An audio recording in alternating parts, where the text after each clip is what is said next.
Hallelujah. യേശുവേ നന്ദി, യേശുവേ സ്തുതി, യേശുവേ ആരാധന. മിശിഹായിൽ പ്രിയമുള്ളവരെ, ഇന്ന് നാം ശ്രമിക്കുന്ന വചനം ഉൽപ്പത്തി 16-ാം അധ്യായം 5-ാം തിരുവചനം. സാറായി അബ്രാഹാമിനോട് പറഞ്ഞു, എൻ്റെ ദുരിതത്തിന് നിങ്ങളാണ് കാരണക്കാരൻ. ഞാനാണ് എൻ്റെ ദാസിയെ നിങ്ങളുടെ ആശ്ലേഷത്തിന് വിട്ടുതന്നത്. പക്ഷേ താൻ ഗർഭിണിയാണെന്ന് കണ്ടപ്പോൾ അവൾക്ക് ഞാൻ നിന്ദിയായി. എനിക്കും നിങ്ങൾക്കും മധ്യേ കർത്താവ് തന്നെ വിധിയാളനാവട്ടെ. പ്രിയമുള്ളവരെ, ഈ വചനത്തിലൂടെ നാം ഓരോരുത്തരോടും ഈശോ സംസാരിക്കാൻ ആഗ്രഹിക്കുകയാണ്. നമ്മുടെ ജീവിതത്തിലും ദൈവം ചില കാര്യങ്ങൾ നമ്മോട് സംസാരിക്കാൻ ഇടയായിട്ടുണ്ടെങ്കിൽ ആ കാര്യത്തിന് വേണ്ടി ക്ഷമയോടെ കാത്തിരിക്കാൻ കഴിയാതെ വരുമ്പോൾ നമുക്ക് ഓരോരുത്തർക്കും സംഭവിക്കാൻ സാധ്യതയുള്ള ഒരു കാര്യമാണ് ഈ വചനത്തിലൂടെ നമ്മോട് ചൂണ്ടിക്കാണിക്കുന്നത്.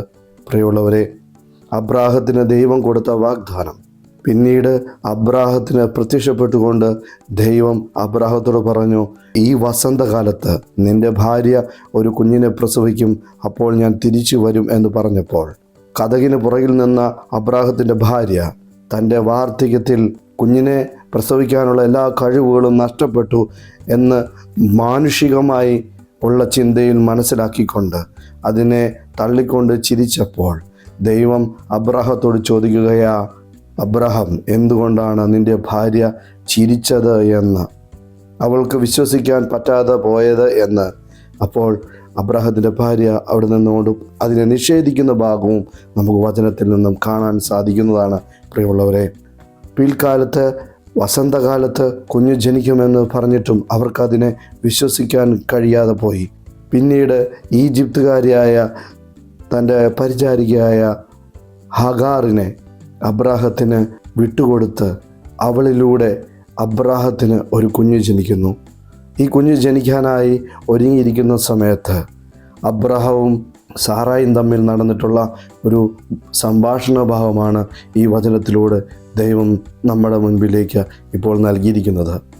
അബ്രാഹത്തെ സാറ ഇങ്ങനെ ഒരു കാര്യത്തിന് നിർബന്ധിച്ചെങ്കിൽ പിന്നീട് അബ്രാഹാം ആ കുറ്റപ്പെടുത്തലിന്, ആ ഒരു പാപത്തിന് കൂട്ടുനിൽക്കാനായിട്ട് ഇടയായി തീർന്നു. എങ്കിലും അതിലൂടെ ജനിച്ച ആ കുഞ്ഞിനോട് പോലും ദൈവം കരുണ കാണിച്ചു. അവർ പിന്നീട് പശ്ചാത്തപിച്ച് പ്രാർത്ഥിച്ച് അവർ തിരിച്ചു വരാൻ തീരുമാനമെടുത്തപ്പോൾ ദൈവം ആ വസന്തകാലത്ത് തന്നെ ദൈവം അവരോട് പറഞ്ഞ അതേ കാലഘട്ടത്തിൽ തന്നെ അബ്രാഹാമിന് സാറായിൽ ഇസഹാക്ക് ജനിക്കുകയാണ്. പ്രിയമുള്ളവരെ, കർത്താവ് ഈ വചനത്തിലൂടെ നാം ഓരോരുത്തരോടും സംസാരിക്കാൻ ആഗ്രഹിച്ച ഒരു ഭാഗമുണ്ട്. നമ്മുടെയൊക്കെ ജീവിതത്തിലും പ്രതിസന്ധികളും വേദനകളും ദുരിതങ്ങളും ദുഃഖങ്ങളും ഒക്കെ ചിലപ്പോൾ കടന്നു വന്നേക്കാം. എന്നാലും ദൈവം നമ്മളോട് പറഞ്ഞിട്ടുള്ള വാഗ്ദാനം നമ്മുടെ ജീവിതത്തിൽ അത് നിറവേറുക തന്നെ ചെയ്യും.